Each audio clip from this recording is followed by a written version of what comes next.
response to that IG report yesterday. Let's start with this. FBI Chief James Comey is defending himself against that Inspector General report, calling him insubordinate in his handling of the Clinton email investigation. Comey saying he did what he thought was best for the FBI and the Justice Department. Here's what he tweeted. He said, quote, "The conclusions are reasonable.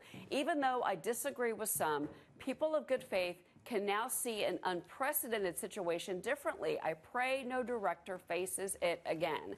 The report says that Comey's action damaged the Bureau's reputation for impartiality, and it wasn't only Comey. The report also laying out a long list of mistakes made by other people involved in the investigation. For more, let's bring in attorney Emily Campagno. She is in Seattle with us this morning, and former prosecutor Vinoo Varghese. Welcome to both of you.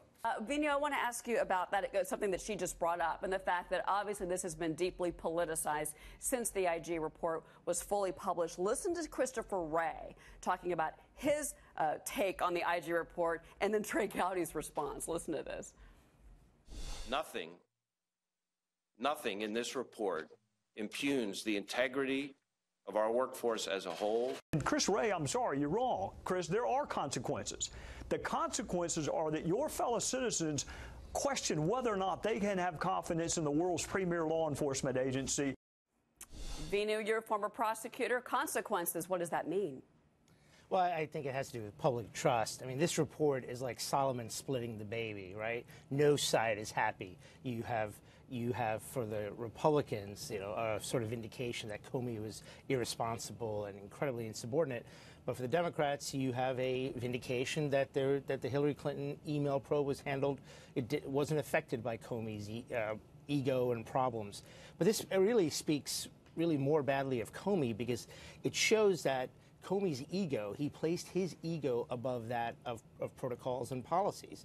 It was Comey who felt that he alone, just when President or then candidate Trump said at the Republican National Convention that only he could fix America, only Jim Comey could fix the DOJ. And that's the problem, was that he wasn't a prosecutor when he was acting as the head of the FBI, when he said no reasonable prosecutor would bring a case. And he should have deferred to Loretta Lynch at that point. Almost out of time, Vinoo, but I do want to give you final word here really quick. These 5 unnamed FBI employees, there was a lot of bias, a lot of messages, text messages from these employees. But is that anything that you can prosecute? No, it's unlikely, because, look, these people are human beings. They're entitled to their own opinions, and the report clearly spells out that it didn't affect the ultimate conclusions. But, again, it makes it look bad. As a law enforcement official, you're supposed to avoid the appearance of impropriety. When you act in a certain way that's not consistent with how the department should be viewed, well, then there should be discipline. All right. Emily and Vinoo, thank you so much. I know it was a very large report. Appreciate your perspective on it this morning. A lot of bombshells in it.